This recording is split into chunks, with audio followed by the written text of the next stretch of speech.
Hello and welcome to Bags of Action. My name is Pete and this is a 5-minute Bags of Action review of Ghost in the Shell from 2017. In the near future, Major Mira Killian is the first of her kind, a human saved from a terrible crash who is cyber-enhanced to be a perfect soldier devoted to stopping the world's most dangerous criminals. Now, I saw the original 1995 anime this is based on after spaced actress Jessica Hines recommended it during a series of films on TV. I'd definitely recommend the original along with Blood the Last Vampire, which was made by the same team. The concept in the franchise originally started as a manga in the late 80s before becoming the anime movie and has lots of sequels since, and it's taken a long time for it to become a live-action film. Without that original anime, you wouldn't have had live-action films like Dark City and The Matrix, both of which pulled on elements of the original. So, 22 years later, it does feel a bit like a wasted opportunity to make this film now, as so much of it has been used elsewhere. Now, if this came out in 1999, we may have all been looking at it differently, but now it's just one of a number of sci-fi action movies in a futuristic setting.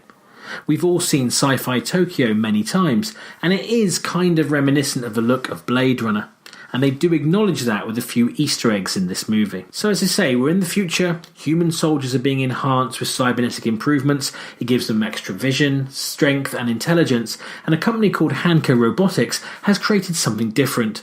The Major. She's got a cybernetic body, but she has a human mind rather than AI, hence the title, Ghost in the Shell. The ghost is the human psyche. And against the wishes of her doctor, she is put into the counter-terrorist division and used as a formidable weapon. Scarlett Johansson is the lead. That met with a great deal of criticism when it was announced. In fact, almost all the main roles have been given to non-Asian actors. If you ignore the race change from the original, which the original creator, Masamune Shirow, has said he's okay with, Scarlett Johansson's a very good fit. She has the right mix of acting skills to make her story believable, and the fighting skills to make her seem like a super soldier too. Bato is played by Pilo Asbake, who plays Euron Greyjoy in Game of Thrones. He's hardly a bankable star, so perhaps his part should have gone to a Japanese actor.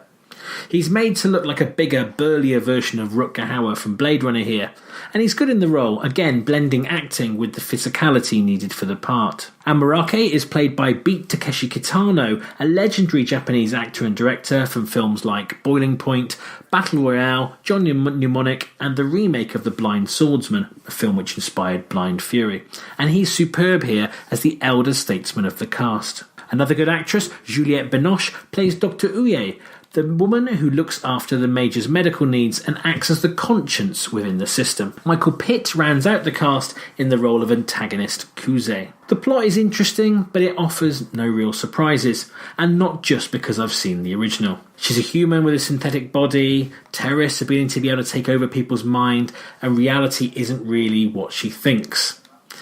And the villain is more of a freedom fighter than anything else, and she also gets to find out her true nature.